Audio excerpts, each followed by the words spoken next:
Good afternoon, coaches. Thank you for joining. We'll give it a few minutes. I know that there are supposed to be quite a few people joining, so we'll just give it a few more minutes.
Good afternoon, coaches. We will start in approximately 1 minute. We're waiting. There's a couple of people that have said they need to get their access.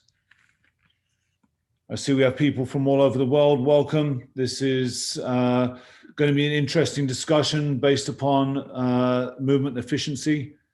Some people have heard me talk about this in the past. Want to offer you some thoughts and ideas on training our goalkeepers in a more effective manner. So we'll wait, like I said, 1 more minute. We'll get started. This is being recorded, so it can be shared around the world and with the people that are currently at work. The time in America where I am is 4 o'clock, which in different parts of Europe makes it 9 or 10 o'clock, and doesn't make it easy for a lot of the American coaches to join, but I appreciate those that do. We'll wait just 30 more seconds or so, and then I'll share my screen.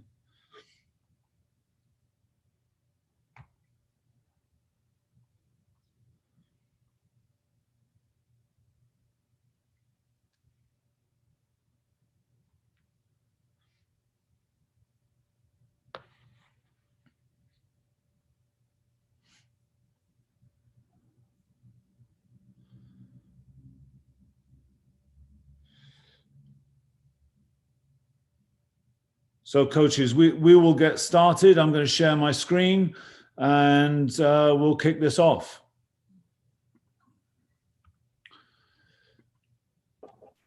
So again, welcome. My name is Phil Wheddon. I'm the director of the International Goalkeeper Coaches Conference. Today, we are going to talk about a number of different things. I'd like to thank all the people that work with me, especially Quick Goal, Quick Tactics, and Yule Sport, who have been with me for a long, long time and support the efforts in goalkeeping education I make. I'd like to just a little bit about myself for those people that don't know me. I've had a lot of different experiences, mostly in America with different national teams, university teams, and all over the place. I'm currently working in the MLS with the Philadelphia Union, where I'm the director of goalkeeping and first team goalkeeper coach. And I'm always thankful for the people that have mentored me across the way, most notably as a relatively more mature coach, Peter Meller, who many people might know, has been very instrumental in what I've done, and previous coaches such as Dan Gaspar, who I've worked with, and the late Tony DeCicco. Just one thing that I do want to mention for those people around the world, the goalkeeping community is a small community. It's very tightly knit.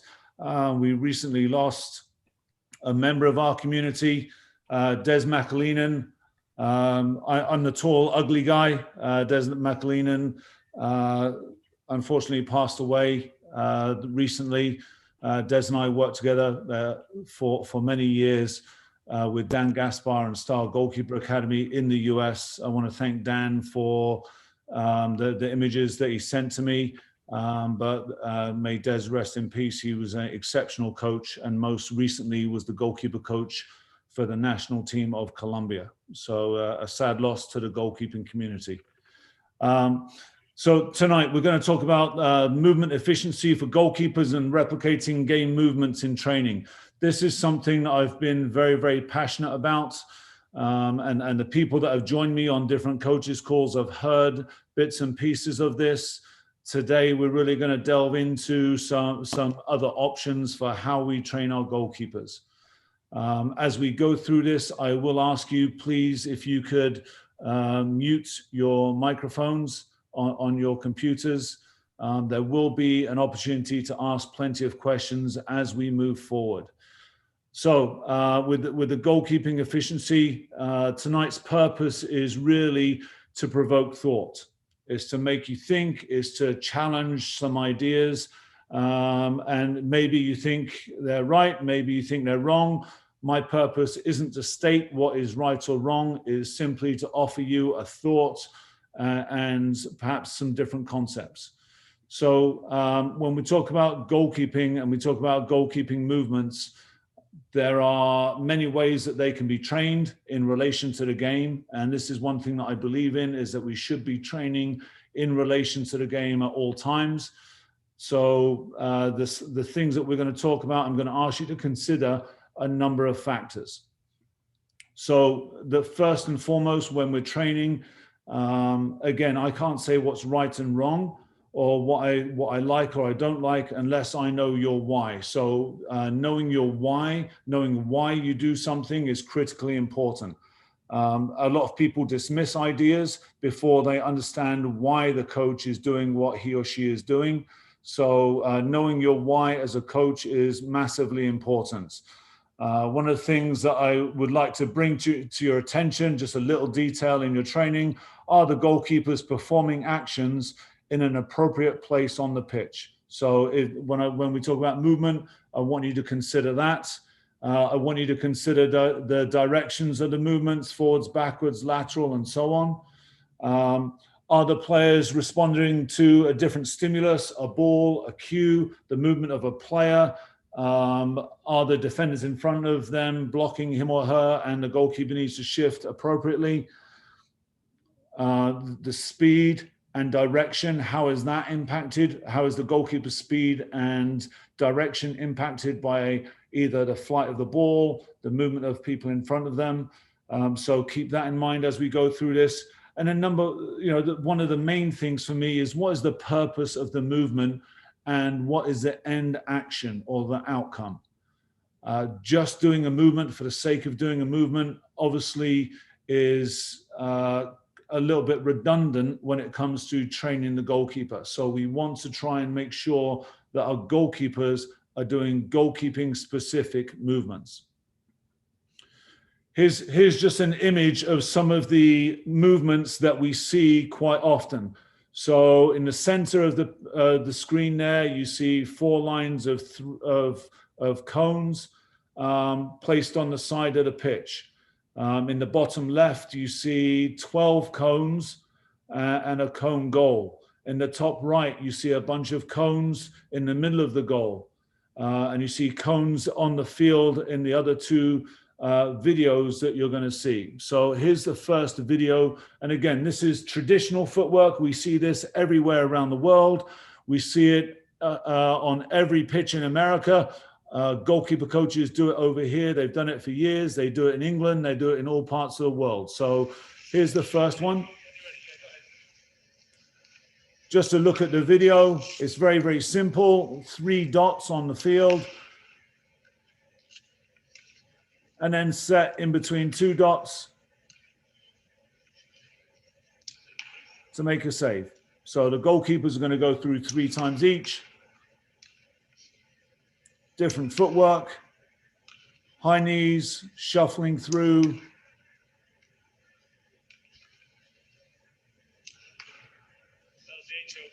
Saving a volley at the end of it, a very, very common practice.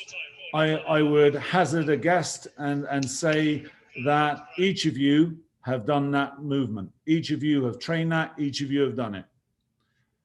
Here's the next one, very similar. 3 lines of 3 players, 1 serving, 2 making different actions, different ages.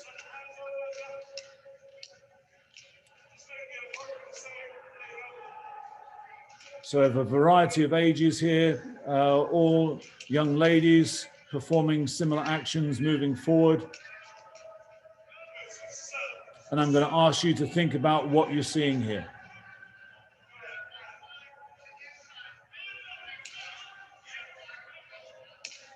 Think about everything, take in everything that you're seeing, because this is really the basis of the presentation.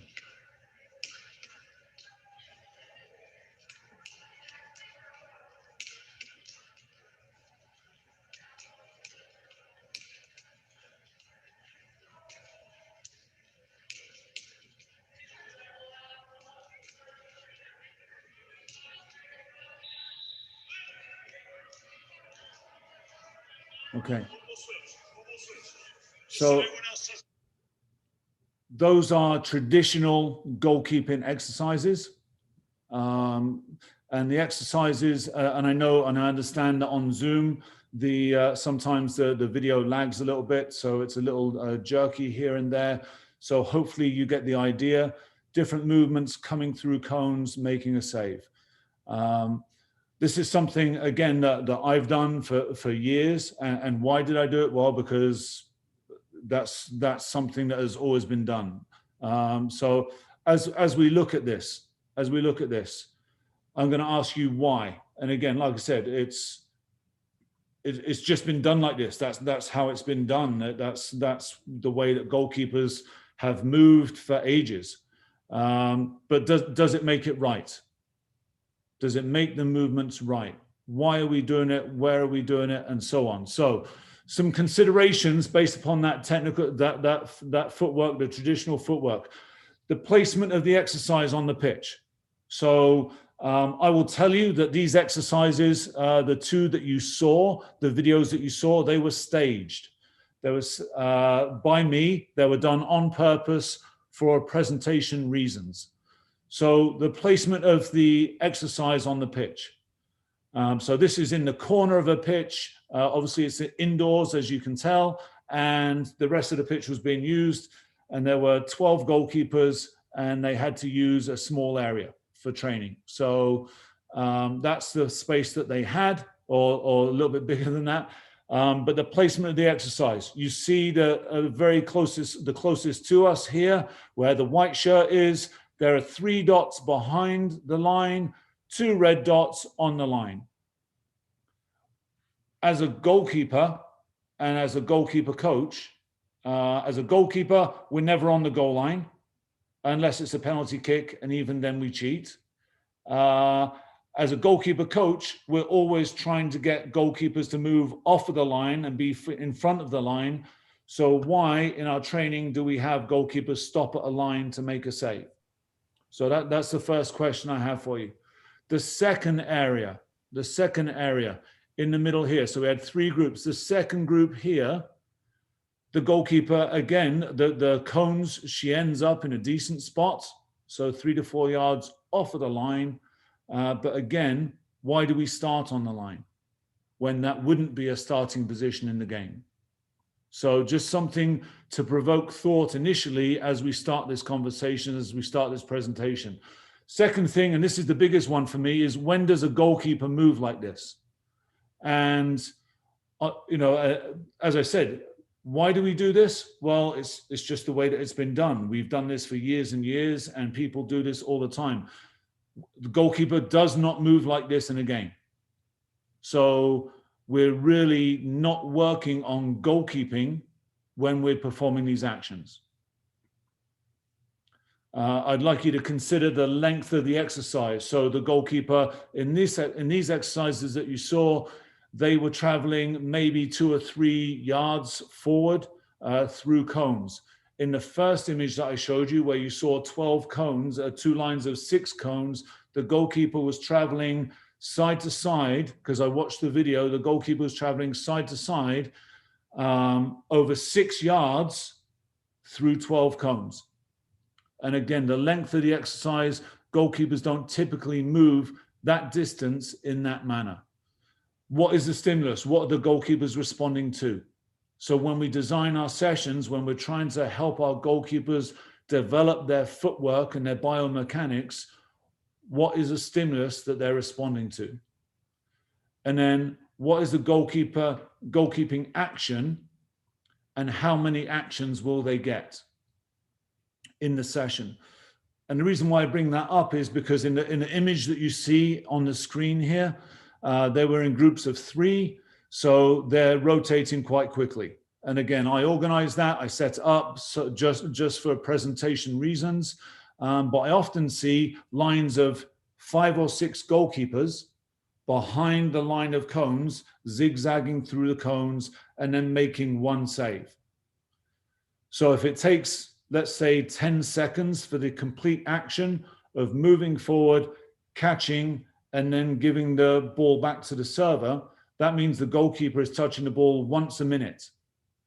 If you were to do that then for 20 minutes, the goalkeeper is touching the ball 20 times in 20 minutes, which as a goalkeeping educator simply isn't enough. The goalkeeper, if we're trying to develop goalkeepers, we want, and a lot of goalkeeper coaches talk about repetition, we want to maximize the opportunity for repetition.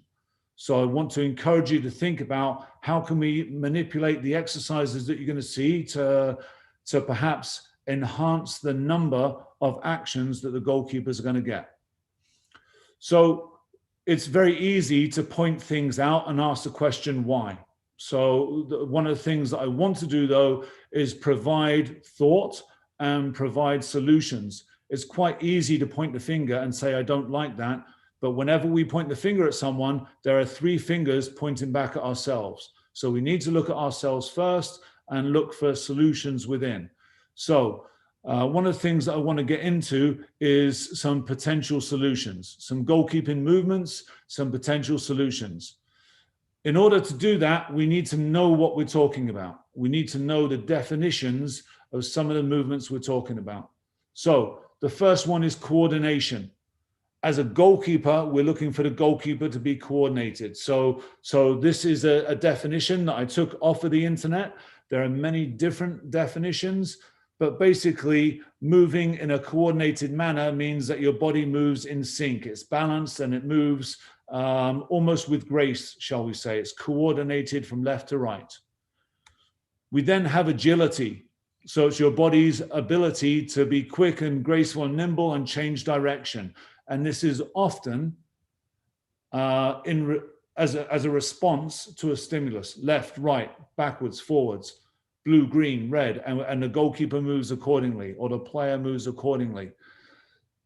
When I said before, there's no right or wrong, knowing the reason why someone does something is important. Here's the third thing that I want to put into consideration, because as I said, goalkeepers don't move in the way that I demonstrated in those exercises. They don't move that way in the game. But every goalkeeper coach that's on the call has done that, I would guarantee it. And most other sports do the same thing. So the reason for that is probably neuromuscular activation.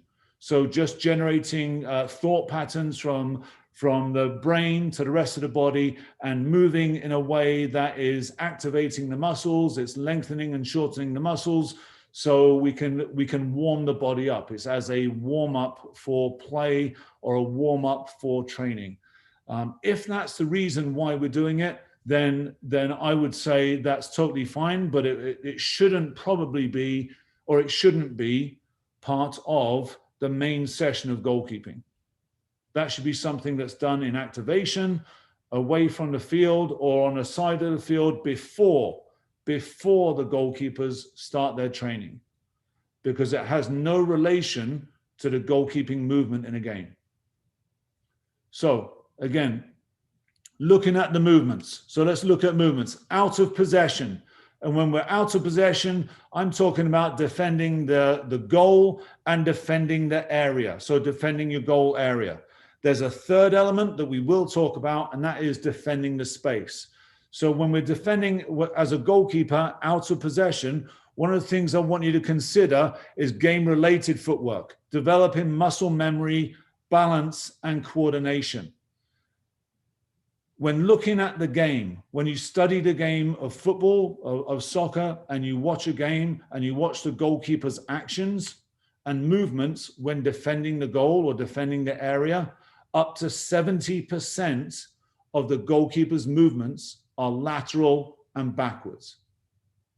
I'll say that again, 70%, up to 70% of the goalkeeper's movements when defending the goal are lateral and backwards. We do move forward when we want to intercept the ball, so on a cross or a 1v1 situation, or we do move forward when we're trying to close the angle and get set. So those are moments when we do move forward. The other movements, the repositioning movements, are often backwards and lateral, and they're short accelerations and decelerations. If we can master this, we maximize the goalkeeper's ability to be balanced and coordinated and in that set position, moving backwards into a balanced position where their center of gravity is in a position that they can respond, they can find their body shape and respond. So out of possession mainly is lateral and backwards.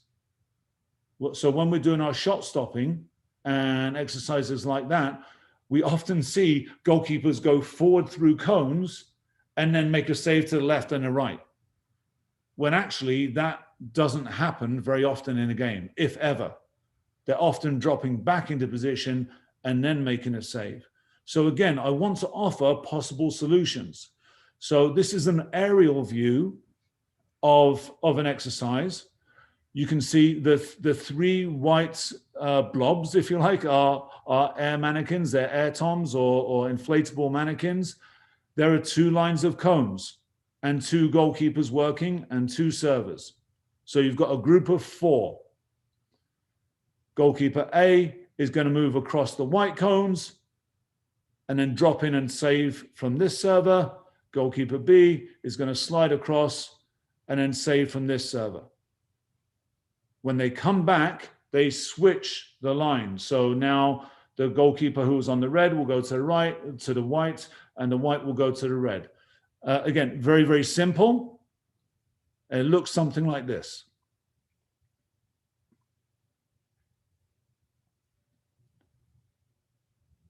I'll let this play because I understand that sometimes the internet will make this a little bit jerky as they move. So lateral footwork, drop in, reposition. Lateral footwork, drop in, reposition. So why are they doing that footwork over the cones? That is simply for that activation that we talked about. Fast feet over the cones, dropping backwards and lateral into position. The servers, as you see, take a touch so the goalkeeper can also respond to the visual cue given by the server. And then the idea is that the goalkeeper makes the appropriate save. As we go through this today, I'd like to encourage you not to focus so much on the goalkeeper and he or she should have saved this or should have caught that. I'd like you to focus mainly on the exercise. So again, it was lateral, dropping backwards, and lateral into the goal.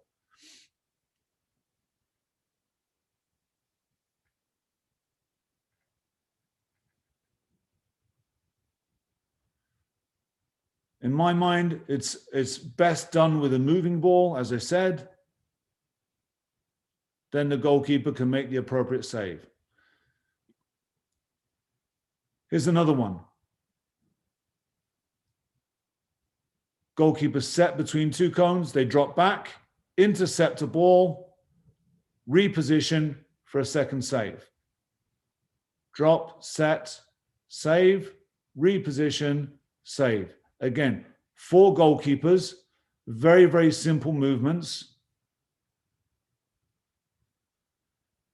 The goalkeeper is cutting out a ball that's going across the 6-yard box, repositioning for a second save. So when might this happen in a game? Goalkeeper might have to drop in. The ball may be played across the 6-yard box. He or she might not be able to hold it. It's pushed out, and then there's a second shot.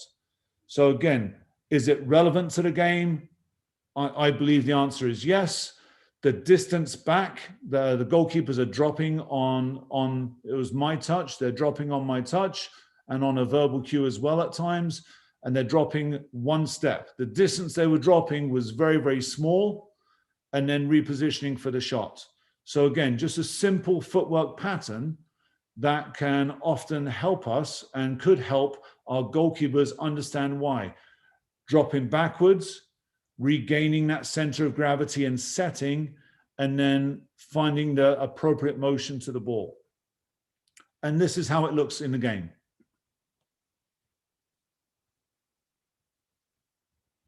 Goalkeeper drops, repositions, saves. I'll play this one more time.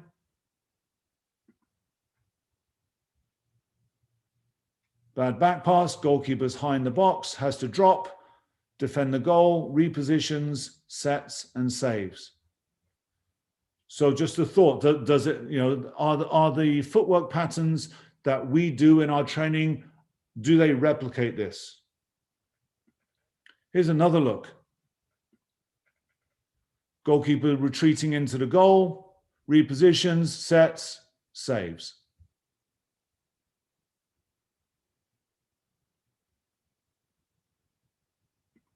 One more time. Again, repositioning, adjusting to the visual cues, setting, saving. So again, for us, as we do this, we need to try as much as possible to replicate this in our training and in our footwork training. And we all, as coaches, try and implement footwork in what we do. So again, looking at this out of possession, a lot of our out of possession movements are backwards and then lateral and adjusting to the touch of the player and so on. And again, as we do this, maybe this might mean that you start your footwork exercises higher in the box, in the goal area, depending on the age, higher in the goal area, and have them dropping backwards or repositioning laterally. Again, just a thought for you, just something to try and stimulate some ideas. In possession. So when we're in possession, we're looking to support and play. So our movements might be slightly different. So game-related footwork, we need stability and body control so we can perform that next action of possession. So that next pass, that next throw. A lot of these movements are lateral and forwards. For example, we intercept a ball. We move forward, we transition forward, we start the counterattack. We try and break lines, tactically gain an advantage. In other times, we drop, we play a ball, we drop and offer support. So again, the backwards movement and the ability to control our body backwards and be stable and be able to transition forwards becomes hugely important. So when we look at this, what does it look like in the game? So when we combine the game-like elements, if we can combine all these things, we maximize the potential. So changes of directions with stimulus. So on a cue, and the cue might be a number, letter, color, or the touch of a ball, or the run of a player. If we can incorporate the change of direction with accelerations and decelerations, then we get our body balance. Then we start to get our coordination. Can we then put that in a realistic space? Can we put it into an area of the pitch where it actually occurs? Then can the goalkeeper get their timing? And can we replicate the speed of the action as needed? And again, we might use cones, we might use poles, we might use we might use mannequins, whatever it may be. But can we do this in a realistic setting? Can we do it in a match-related movement? And then with the action, can we maximize everything by now adding the action? So now we've got the change of direction based upon the stimulus, which is what we do in the game. We've got it in a realistic area with the timing and speed that the goalkeeper would be performing in a game. And now we end it with that action, which might be a save. It might be the ball doesn't hit the frame and goes wide or over. It might be distribution. Regardless of what the situation is, if we can combine the elements, if we put all these three together, we maximize the potential of the goalkeeper. We give them the tools to be successful on the pitch when they play the game. We see a lot of goalkeeper coaches going forwards and doing the exercises moving forwards, and then we wonder why the goalkeeper couldn't reposition back towards the goal line and make a save that we deem, as goalkeeper coaches, we deem relatively simple. So again, I'm going to encourage you to think about these things in the footwork training that you do. I want to show you a couple more possible solutions, and then we'll wrap this up. So again, we try to force the goalkeepers to make decisions. We try in our training in different ways to force the goalkeepers to make decisions. Now, you're going to see three inflatable mannequins. Doesn't have to be mannequins. It could be poles, it could be cones. You might just put a jacket down there. It doesn't matter what they are. It's the starting positions of the goalkeeper and where they're going to that is important. It is not about the equipment. You could use cones, you could use nothing at all. You do see a red cone and a blue cone just in here in front of the penalty spot. Okay, so the goalkeeper is responding to a left, right, red, or blue. So if goalkeeper A hears blue, they move across into the space in front of blue to make the save. If they hear red, they drop into the space in front of the red cone to make the appropriate save. Okay, so now they've got to hold their position. If obviously getting to red is easier, quicker, shorter, getting to blue is longer footwork or a longer distance, therefore footwork might change. And again, as coaches, we need to educate our goalkeepers on what that footwork might look like. And we'll talk about this as we get going here, because in my mind, there is a simple fix to a lot of the goalkeeping, the footwork mysteries and the footwork explanations that we come up with. So here's that exercise that I just showed you. Two goalkeepers responding to a verbal cue.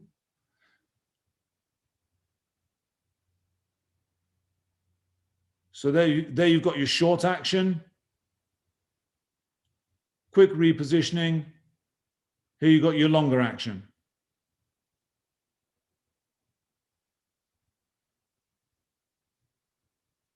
And again, the mind automatically goes to, okay, he said red last time, he's going to say blue this time. So you automatically start to get into a rhythm.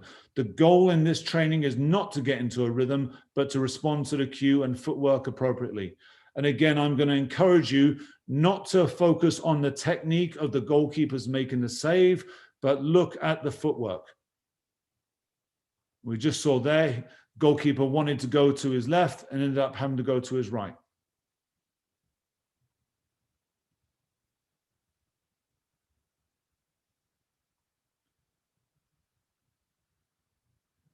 So again, making the appropriate save in a relevant space. Now we add a change of direction. So now, and you'll see a diagram of this, when I say red, they get across the red, but they save from blue. So the signal tells them which way to move first. So track a ball, it switches the point of attack, and now they have to make a save. So building relatively realistic scenarios in the training is critical. So as a coach, I look at this and I specifically wanted the goalkeepers to come to a stop, set briefly, and then reposition to the other side.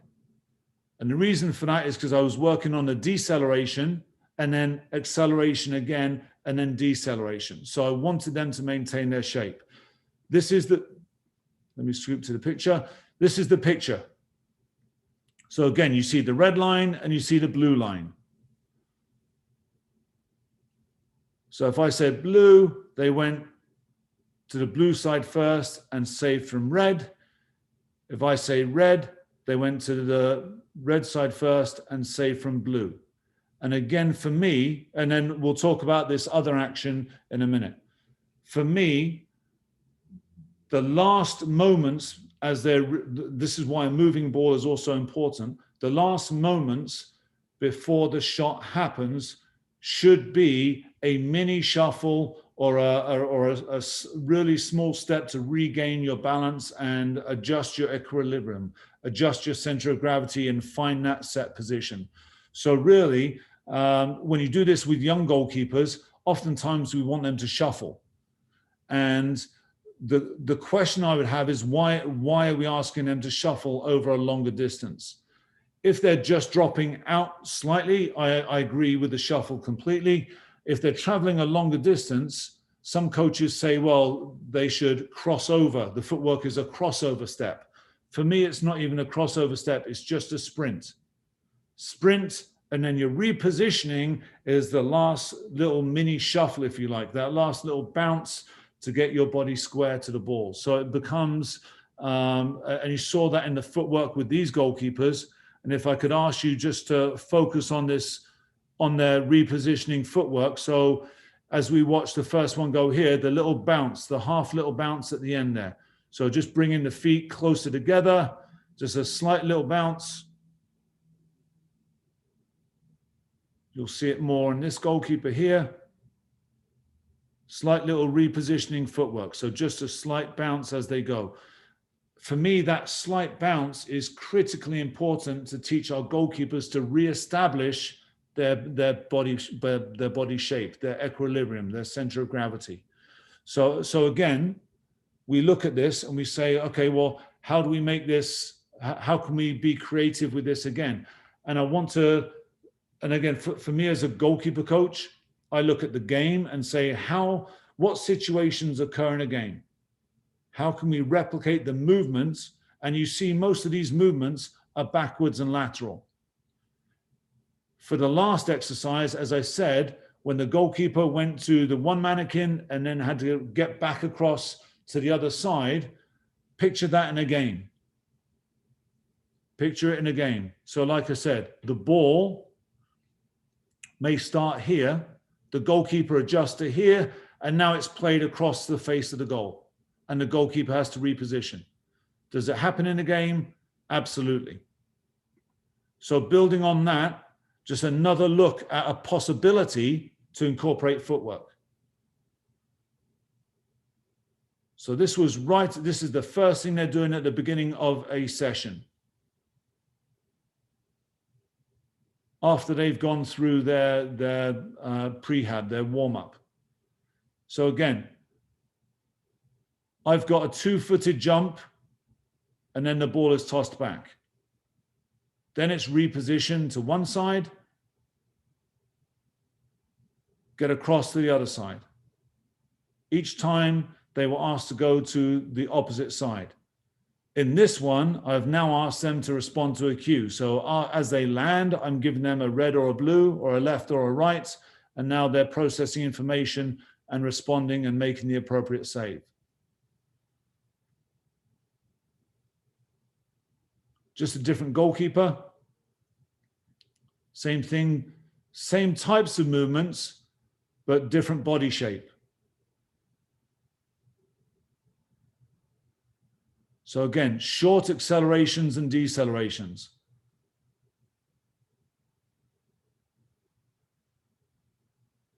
You can see on the ground that this was the same session where I had the goalkeeper backing in and then making the appropriate save and then reloading for another shot. We built this exercise into a punch over the central mannequin. So now that was our goalkeeper's come for a punch. He's punched it, it's dropped, and now they have to reposition for a second save. So again, did I modify the action to get more out of the goalkeepers? Yes. But do those actions occur in a game? And the answer is absolutely. Goalkeeper intercepts the ball, he or she can't hold it, it drops, they have to drop and reposition and defend the goal. So as we go through, I'd like you to just think about some other considerations. And I'm bringing this to a close here. Again, the object is just to provoke thought in your training and give you some options rather than a straight line of cones. So other considerations. How does each movement fit into the game model of the goalkeepers you're dealing with? So when we plan our sessions, when we do our movements, are the movements realistic to a 7-year-old who's playing in a small-sided environment versus a 20-year-old who's playing in obviously in 11v11? Are you training people for sand soccer? If you're training people for sand soccer or beach soccer, then those movements again would be different. So whichever variety of the game you are instructing, your movements should be relative to that model. As we move in, single leg stability, are we also able to provide different ways where the goalkeeper saves on a single leg? Think about the number of times that a goalkeeper saves, jumps, moves, or stabilizes on one leg. So can we do things that incorporate a one-footed takeoff or single leg stability? And again, changes of direction are often great for things like that. The movement after the goalkeeping action. So as you just saw, and I mentioned, coming for a ball, boxing a ball, repositioning to cover the goal. Very, very simple, and yet it's something that we don't train enough of. Most of our motions, as I said before, are forward in our training when it's not realistic to the position. And then the time of the movement, and this is something that as a coach, and this is knowing your why, knowing why you're doing a specific movement. So are you looking for a sustained effort? Are you trying to get some fitness element out of this? Are you looking for a sustained effort? Or are you looking for maximal output in one effort and then offering recovery?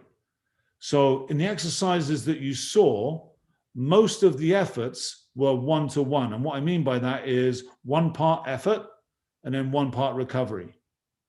If you have 2 or 3 goalkeepers doing that, and you're looking for goalkeeping fitness, the fitness element comes out in that because you're working 1-to-1 or 1-to-2 in work to rest ratio. And now just the sheer number, the volume of touches that they'll get will add a fitness component to this. So it's just, again, something to consider. And we talk about this a lot in our goalkeeper training. There are varying styles all around the world. And I'm thrilled that we have people from all around the world on the call now and that will watch this later on. Going for 6, 7, 8 actions in a row. Again, you must know your why, and you must know what the breakdowns will be if we do that with our goalkeepers. If we're performing 6, 7, 8, 9, even 10 actions, up, down, up, down, up, down, you know, if we're doing that type of volume, we must expect a breakdown at some point.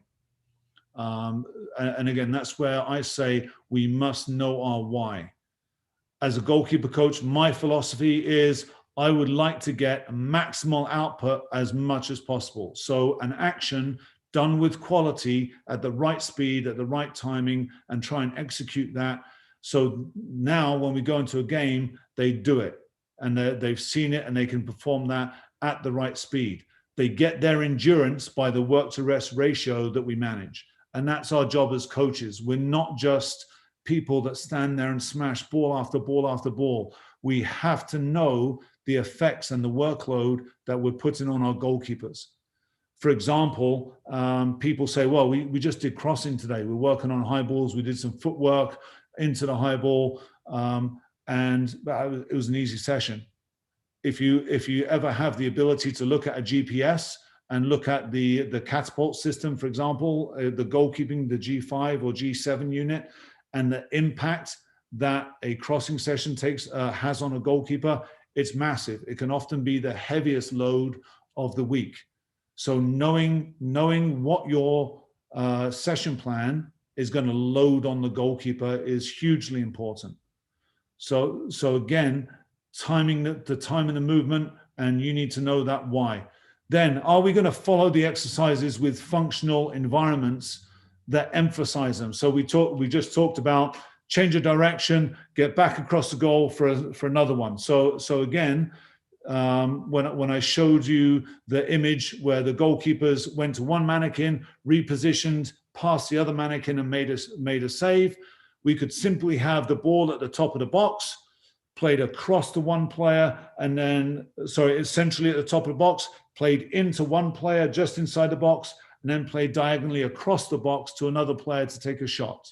That is a very, very simple way to incorporate that footwork in a more realistic game setting. And then you could make it live. So after the first pass to that player, that ball is now live. He or she could take a touch and shoot. They can pass it across the goal. They can touch it towards the goal for a 1v1 type situation. You can make it live very, very quickly. So again, follow the exercises, follow what you do from a footwork perspective, then with a functional environment that brings out that footwork. And then, as I said before, the idea isn't right or wrong, it's just different. The idea is just to provoke thought. My process here today is to provoke thought, to have you think. And as I said, every goalkeeper coach that I know has definitely done that footwork, myself included. But it took me all this time to really think about it and say, well, hold on a second. Is that right? Just because it's been done that way for so long, does that make it right? And the answer is it's right if we're doing it for neuromuscular activation. And if we're doing that, I would say take out the service at the end of it and just work on the footwork. But in my opinion, it wouldn't be right if we're doing it to train goalkeepers. So again, knowing your why. Coaches, I hope that I've provoked some thought. I hope you can see some ideas. This has been recorded, so it will be available for you. And hopefully if the video was jerky, it will be less jerky on the recording. I just want to thank you for your time. I will open it up to some questions. My contact information is here. If you want to ask any questions, please do. And I'll be happy to answer them via email or any form of social media. So again, I thank you for your time. I'm going to stop the share now. And then if you have questions, I'm happy to take them. Does anyone have a question? Yes, Mark. Well, it's to go along a little bit what you were saying, but thinking a step further, if I may. You know, I see a lot of your video where you have your goalkeepers serving the ball to their pairs, other goalkeepers. Do you ever do activities where eventually you're going to get field players taking, you know, reps in front of the goal, but in a goalkeeper training environment, if that makes sense? Yes. So to replicate, you know, the game as much as you can, get actual forwards that can get reps without pressure. I know as a goalkeeper coach, I have a tendency to serve a lot of the balls because I place it where I want to place it. You know, counter movement, near post, back post, up, down, whatever. Now, when you put field players in there, their mentality is to not to walk the goalkeeper, but is to score goals. So I was wondering, like, if you have, what's your take on that? You know, in your training environment, when you get field players to actually take the reps. Yeah, absolutely. I think it's important to have, make it as realistic as possible. You know, when we talk about making it realistic, the most realistic part of it is when there are field players. So for me, if field players are available, or I'll say, can I use 5 or 6 players? If there's a point in the session, I can do that. That is 100% the best way to go. Do it, have the environment, and then layer players into it as well to make it even more functional and realistic. Because then, yes, we as goalkeeper coaches, we try and stretch the goalkeeper. We're not necessarily looking to score all the time, but definitely field players would be. So I would say if you can get to that point, that's fantastic. So Harry, do you think the traditional footwork exercises work explosive power, not so much replicating the game, but using them to build? So if you have, that's a great question, Harry. And this is what I was saying. If you have a why, so if you have a reason why we're doing like if we're trying to develop foot speed, explosive power, leg strength, all those things, absolutely do it. But should that be part, and it's more of a question, should that be part of the goalkeeper training? You have an hour with your goalkeepers, or you have 25 minutes with your goalkeepers, whatever it may be. Should we be taking 25 minutes of our time to develop their leg strength, or should they be doing that before the session, and then after the session in the weight room to build that strength and then bring it onto the field? So again, it's personal preference, 100% personal preference, depending on what your philosophy is. I'm just sharing my philosophy in the work that I've been doing. I found that our goalkeepers do a lot of footwork off of the field, meaning that fast, explosive work, developing leg strength, pulling sleds, squats, single leg stability, all those things. They do a lot of that off the field, in the gym, or in prehab, in their activation before they step on the field with me. When they're on the field with me, my job is to make them better goalkeepers. So if I have a limited amount of time with them, I need to make them a better goalkeeper in a limited amount of time. So their repetition in relation to the ball becomes important to me. And again, that is my philosophy. Doesn't make it right or wrong. It's just how I conduct my sessions. Mario, go for it. So my question is still in that same vein. So I could see your point when you're working with the older keepers, sort of in that 17, 18, 20 in the professional level. If I'm working with the younger keepers, I have a varying of ages. So with a lot of the younger keepers, because I'm trying to get them to work on that strength and conditioning a little bit, as well as making them better goalkeepers, I try to introduce some of that work. But my question is, at what age? Because I also train some 13s, 14s, 15s, get into that high school level. And I always try to tell them that it's important that they try to reach their peak physical level, because they're going to be going up against 18-year-olds, 17-year-olds, kids that are trying to get to school, so they're going to colleges, so they're going to be facing a higher level shot. So at what point, at what age would you say it's more important to focus on the training only and try to impress on them that they should be doing more work off the field on their strength? And at what point is it okay to try to keep some of that within the training session? That's a great question. Again, that depends on the time that you have. If you have a full hour with goalkeepers and that strength and stability work is the beginning of your session, and you want to incorporate that, I would say that's an appropriate time, because you don't have the resources, or you may not have the resources of additional staff or a gym or those things. And at younger ages, we have to make it fun. We have to make it enjoyable. So can we do things that incorporate movements that are relative to the game, but in a fun environment? So games of tag, handball, single leg stability exercises, balance. Yeah, I've seen somebody doing like a tic-tac-toe type of deal, but with shuffling and run and side-on running type of thing.